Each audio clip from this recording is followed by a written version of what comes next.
So with Valentine's Day just come and gone, I bet you thought I was going to talk to you about love today. Well, actually, I'm not. What I want to talk to you about today is one of the biggest blocks to love, and that is anger. Now, you might think this has nothing to do with you, but don't tune out quite yet. We all hold some unresolved anger in our bodies. And if you're like a lot of the yogis I know, you'll think this doesn't apply to you. Maybe you believe, just like they do, that because you don't express your anger, you don't have anger issues. The problem with this belief is that when you don't acknowledge your anger, you're far more prone to bottling up your emotions. This can leave you prone to getting sick, either physically or mentally, because unresolved anger is too big a load to carry, and it's not only harming you, it is absolutely affecting your relationships. Now, anger can be useful. It's one of the ways your soul speaks to you. It's how you know your relationship needs some work, or maybe that you need to get out of a current relationship.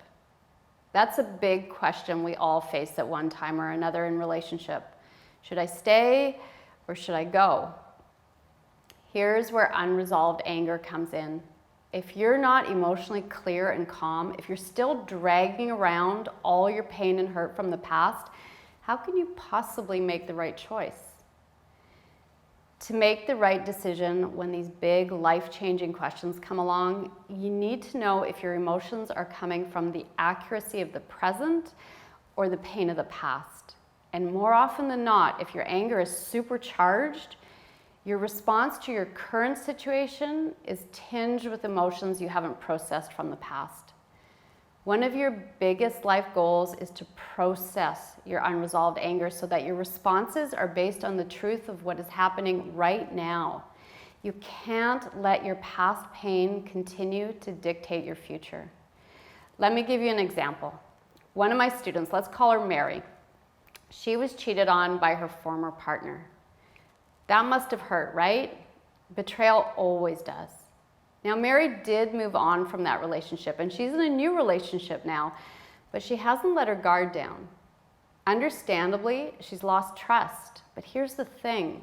Her current relationship doesn't stand a chance if her new partner is paying for the sins of her former one. No relationship can survive if it's lacking in trust.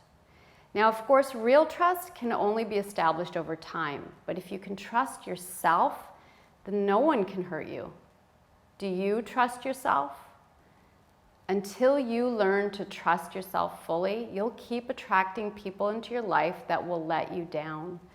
When you stop letting yourself down, now think, is there some area of your life where you let yourself down?